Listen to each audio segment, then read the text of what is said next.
জয় গুরু শ্রদ্ধা দাদু মায়েরা, আমরা যারা পরমশ্রী অনুকূলচন্দ্রের অনুসারী, আমাদের মনে অনেক সময় অনেক প্রশ্নের জাগে, কিংবা অনেকের কাছ থেকে আমরা বিভিন্ন প্রশ্নের সম্মুখীন হই, কিন্তু যথোপযুক্ত সময়ে বা যথাসময়ে আমরা অনেক প্রশ্নের উত্তর দিতে পারি না, কারণ আমরা অনেকে হয়তো বা জানি না বা জানলো যথাসময়ে স্মরণ হয় না। আজকের ভিডিওটা মূলত শ্রী শ্রী ঠাকুরকে বিভিন্ন প্রশ্ন করা হয়েছিল, ঠাকুর এই সমস্ত প্রশ্নের উত্তর কি দিয়েছিলেন এই বিষয় নিয়েই আজকে ভিডিওটা শুনলে আপনি অনেক কিছু প্রশ্নের উত্তর আপনি পেয়ে যাবেন। তো আপনাদের কাছে অনুরোধ, ভিডিওটা দেখুন ধৈর্য ধরে, আর যদি নতুন হয়ে থাকুন চ্যানেলটি সাবস্ক্রাইব করবেন বা ফলো করবেন, একটা কমেন্ট করবেন কোথা থেকে আপনি দেখছেন এই জন্য, বা কেমন লেগেছে আপনার, আর যদি পারেন শেয়ার করে ভিডিওটা অন্যান্য গুরু ভাইদের মধ্যে দেখার সুযোগ করে দেবেন। চলুন শুরু করুন।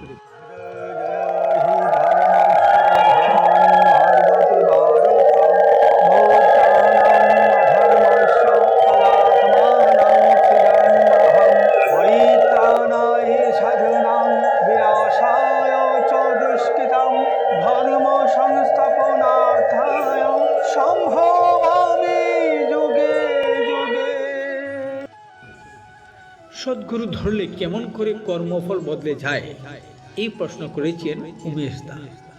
আর উমেশ দার এই প্রশ্নের উত্তরে শ্রী শ্রী ঠাকুর একটি সুন্দর উদাহরণ তুলে ধরলেন।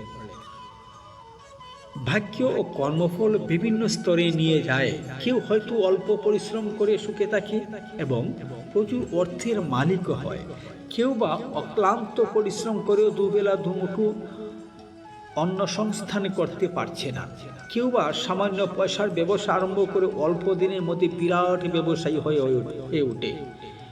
এমনি কত রকম আমরা সাধারণ মানুষ এই রূপ বৈপরীত্যপূর্ণ ঘটনা দেখিয়ে মন্তব্য করি, যার যেমন ভাগ্য তার তেমন ভোগ্য।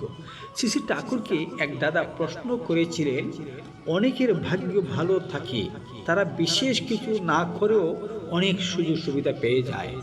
শ্রী শ্রী ঠাকুর, ভাগ্য মানে ভজন বা কর্মফল। ভাগ্য এসেছে ভজ ধাতু থেকে। ভজ ধাতু মানে ভক্তি, অনুরাগ, সেবা, আশ্রয় প্রাপ্তি, বিবাদ, দান ইত্যাদি। অনেকের পূর্বজন্মে অনেকখানি করা থাকে, যার ফল এ জন্মেও পায়। তাই মনে হয় কিছু না করেও পেল, কিন্তু পেতে গেলেই কিছু করতে হয়। অবশ্য দাগাবাজি করেও পাওয়ার কথা বলছি না, পূর্বজন্মের সুকৃতির কথা যা বললাম ওর উপর নির্ভরশীল না হয়ে যা পেতে গেলে যা করতে হয়, বর্তমানকালে তা বিধিমতো করার থালে থাকাই ভালো। ওই করাই পাইয়ে দেয়। অদৃষ্টবাদী বা আলসা পরায়ণ হলে মানুষ পদে পদে ঠকে যায়। যে যা পায় তা করেই পায়। আগের করা এগুণ থাকলে কর্মদক্ষতা বৃদ্ধি ও চরিত্র অনুযায়ী বিকশিত হয়। তার বিহিত প্রয়োগে মানুষ অপেক্ষাকৃত কম চেষ্টায় এ জন্মে কৃতকার্যতা লাভ করে। উপরোক্ত কথার মধ্যে শ্রী শ্রী ঠাকুর ভাগ্য সম্বন্ধে আমাদের ধারণা অনেক পরিষ্কার করে দিয়েছেন। তার মতে আমরা যেটা ভাগ্য বলি সেটা ভজন বা কর্মেরই ফল। অনেকের পূর্বজন্মে অনেকখানি করা থাকে, তাই এ জন্মে সহজেই প্রাপ্তি ঘটে।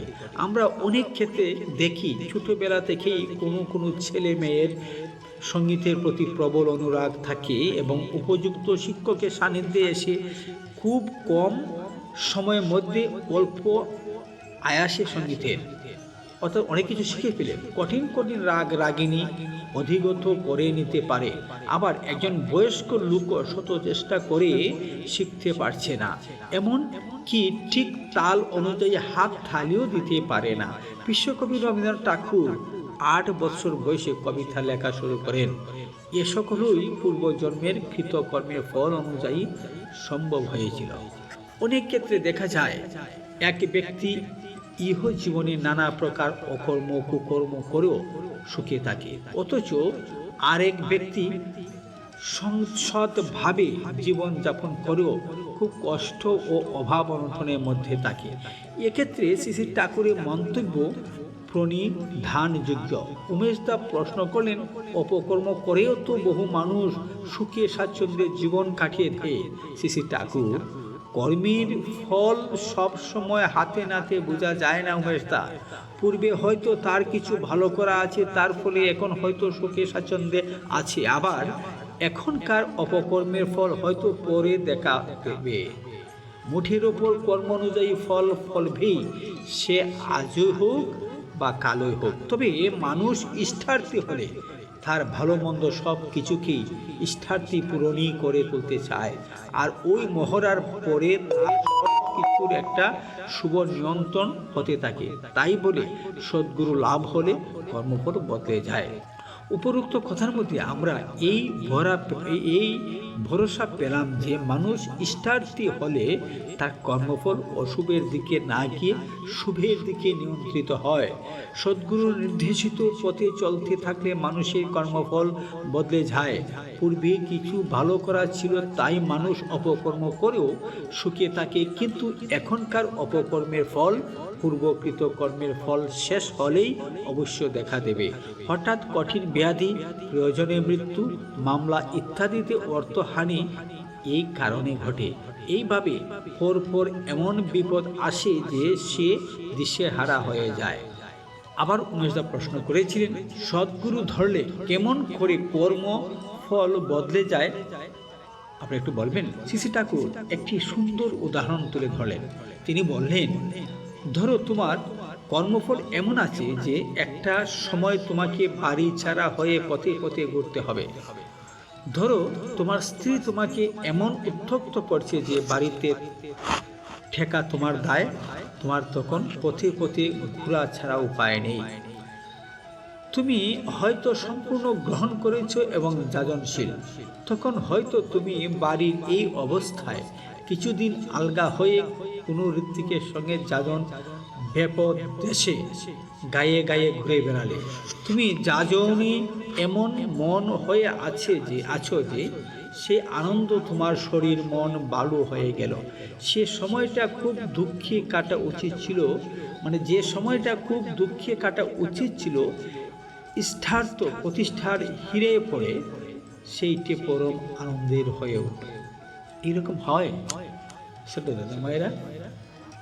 আজকের ভিডিওতে আমরা যে বিষয়গুলো মূলত জানলাম, যে অনেক মানুষ খুব কম কষ্ট করেও সুখে থাকে, আবার অনেক মানুষ জানলাম যারা সৎ পথে চলছে, কষ্ট করছে, পরিশ্রম করছে, তারা অনেক দুঃখ কষ্ট করে। কেন? এও জানলাম ভাগ্য মানে জিনিসটা কি। এছাড়া পূর্বজন্মে সুকৃত এবং বর্তমানের পুরুষকার, অর্থাৎ পূর্বজন্মে আমাদের কোনো কিছু থাকলে ভাগ্য, সেটাই আমরা ভাগ্য বলছি। পূর্বজন্মে কোনো করার কিছু আমার অর্জিত আছে, সেটাই আমরা ভাগ্য বলে ধরে নিয়েছি।